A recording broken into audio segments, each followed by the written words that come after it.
Group ഘട്ടങ്ങൾ നിങ്ങൾ വെറുതെ കളിച്ചു തീർക്കേണ്ട ഒന്നാണ്. പക്ഷേ യഥാർത്ഥ ലോകകപ്പ് ഇവിടെയാണ് ആരംഭിക്കുന്നത്. 17-കാരൻ ലാമിൻ യമാൽ ലോകത്തോട് വിളിച്ചു പറഞ്ഞ ഈ വാക്കുകൾ വെറുതെയല്ലെന്ന് സ്പെയിൻ തെളിയിച്ചിരിക്കുകയാണ്.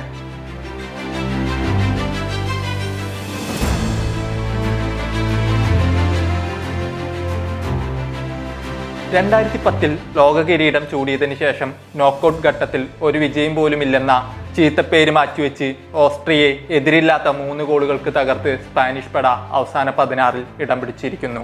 പ്രീ ക്വാർട്ടറിൽ അവരെ കാത്തിരിക്കുന്നത് മറ്റാരുമല്ല, സോഷ്യൽ ക്രിസ്ത്യാനോ റൊണാൾഡോയുടെ പോർച്ചുഗൽ. കളിയുടെ ആദ്യ സെക്കൻഡ് മുതൽ ടോറന്റോയിലെ പിച്ചിൽ ചുവപ്പണിഞ്ഞ സ്പാനിഷ് കാളക്കൂറ്റന്മാരുടെ അധിനിവേശമായിരുന്നു. കളി തുടങ്ങി വെറും 59-ാം സെക്കൻഡിൽ ലാമിൻ യമാൽ തൊടുത്തുവിട്ട ആ ഷോട്ട് ഓസ്ട്രിയയ്ക്കുള്ള ആദ്യ മുന്നറിയിപ്പായിരുന്നു. 64% പന്ത് കൈവശം വെച്ച് ഓസ്ട്രിയൻ ബോക്സിലേക്ക് 23 ഷോട്ടുകളാണ് സ്പെയിൻ പായിച്ചത്. ഒരു റഫറിംഗ് പിഴവിലൂടെ സ്പെയിന്റെ ആദ്യ ഗോൾ നിഷേധിക്കപ്പെട്ടെങ്കിലും അവരെ തളർത്താൻ ഓസ്ട്രിയയ്ക്ക് കഴിയുമായിരുന്നില്ല. 36-ാം മിനിറ്റിൽ മിഡ്ഫീൽഡ് ജനറൽ പെഡ്രി നൽകിയ മനോഹരമായ പാസ് സ്വീകരിച്ച് മൈക്കൽ ഒയർസബാൽ ഒട്ടും പതറാതെ വലയിലെത്തിച്ചു. Spain 1 Austria 0.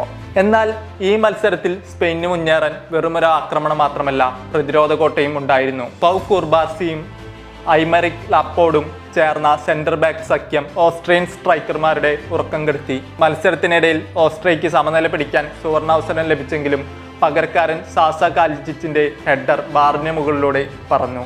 ഈ മത്സരത്തോടെ സ്പെയിൻ തുടർച്ചയായ 4ാം ക്ലീൻ ഷീറ്റാണ് നിലനിർത്തിയത്. അതോടൊപ്പം ഗോൾ കീപ്പർ ഉനൈ സൈമൺ തകർത്തു കളഞ്ഞത് ഇതിഹാസ താരം ഐക്കർ കസീസിന്റെ 2010 ലോകകപ്പിലെ റെക്കോർഡാണ്. കോട്ടകാത്ത പ്രതിരോധത്തിന് പിന്നാലെ 89-ാം മിനിറ്റിൽ പെഡ്രോ പെറോയുടെ ഒരു ഇടിമിന്നൽ ഹെഡർ ഓസ്ട്രിയൻ വല തുളച്ചു. കളി അവിടെ തീർന്നെന്ന് ഉറപ്പിച്ചു.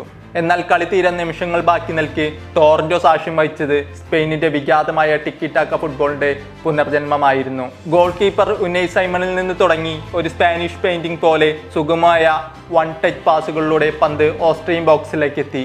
അവിടെ കൃത്യമായ സമയത്ത് കാത്തുനിന്ന ഓയർസബാൽ തന്റെ ഇരട്ട ഗോൾ തികച്ചുകൊണ്ട് ആ മനോഹരമായ കാവ്യത്തിന് അന്ത്യം കുറിച്ചു. 3-0.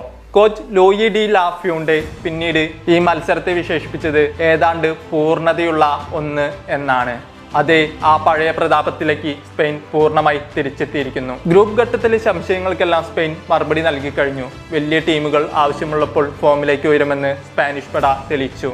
ഇനി തിങ്കളാഴ്ച ഫുട്ബോൾ ലോകം കാത്തിരിക്കുന്ന ആ വൻപൂരമാണ്. ഒരു വശത്ത് 20 വർഷത്തെ കാത്തിരിപ്പ് അവസാനിപ്പിച്ച് കന്നി നോക്കൌട്ട് ഗോൾ നേടിയ കാവൽ മാലാക ജോട്ടയ്ക്കായി ലോകകപ്പ് നേടാനിറങ്ങുന്ന ക്രിസ്ത്യാനോ റൊണാൾഡോയുടെ പോർച്ചുഗൽ. മറുവശത്ത് യുവരക്തത്തിന്റെ തിളപ്പുമായി സ്പാനിഷ് ടിക്കി ടാക്ക തിരികെ കൊണ്ടുവന്ന ലാമിൻ യമാലിന്റെ സ്പെയിൻ.